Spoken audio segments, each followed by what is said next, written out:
Tribuners, infrastruktur Terminal Mardika Ambon tidak memadai, jadi kendala di sub atas kemacetan.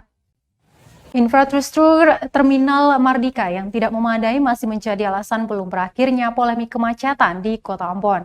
Menurut Kepala Dinas Perhubungan Kota Ambon, Robi Sapulete, aktivitas di kawasan Terminal Mardika sudah terlampau padat. Belum lagi area terminal seringkali ditempati para pedagang kaki lima untuk menjajakan jualannya.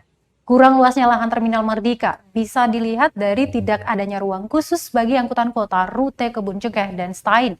Trayek tersebut akhirnya harus mengambil penumpang di jalan menuju terminal yang justru membuat penumpukan kendaraan. Akhirnya kemacetan pun semakin menjadi-jadi setiap harinya. Selain itu, kapasitas terminal yang sangat kecil dibandingkan jumlah trayek angkot di Ambon membuat masalah ini tak kunjung bisa selesai. Hal itu membuat sejumlah sopir harus memarkirkan kendaraannya di beberapa badan jalan untuk menunggu penumpang.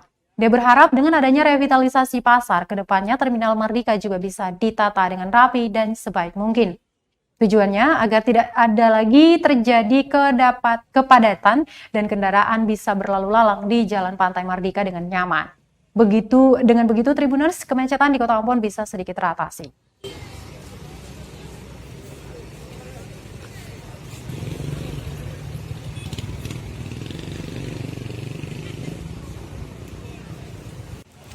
Kalau ada yang buka, hantam.